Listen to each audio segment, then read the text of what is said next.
Pinag-uusapan ngayon sa social media ang mga nakakaaliw at nakaka-LSS na transformation videos ng content creator na si John Mark Gon. Kung bakit, alamin natin yan sa sentro ng balita ni Millie Tabino.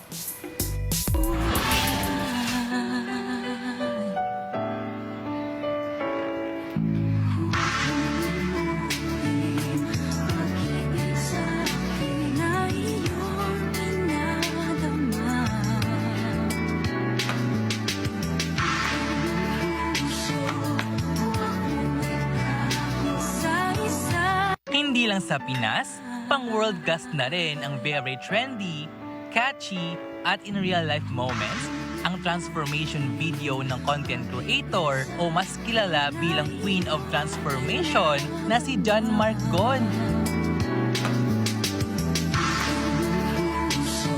Mas level up at may pa-upgraded na plot twist pa si Gon sa kanyang trending video dahil original singer na si Kyla na mismo ang kumanta ng kanyang background music na hanggang ngayon, live! Mapapasana all ka talaga! Huwag mong limutin pag-ibig sa akin na iyong pinadama. Titig ng puso, huwag mong itago. At eto nga, ang entry ng bibong kid na ito.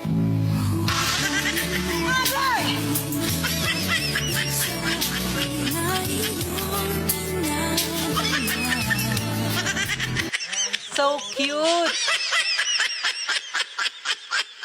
Dahil sa nakaka-LSS na trending na ito, pati ang international community nakiuso na rin.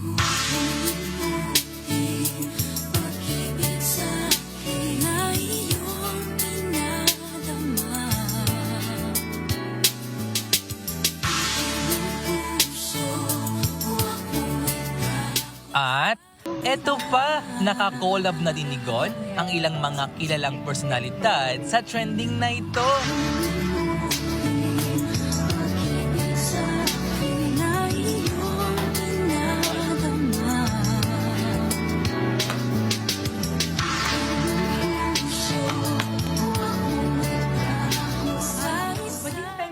Samantala, kamakailan lang, na-i-feature si Gon sa singing prod ni Kyla, Millie Tabino para sa pambansang TV sa Bagong Pilipinas.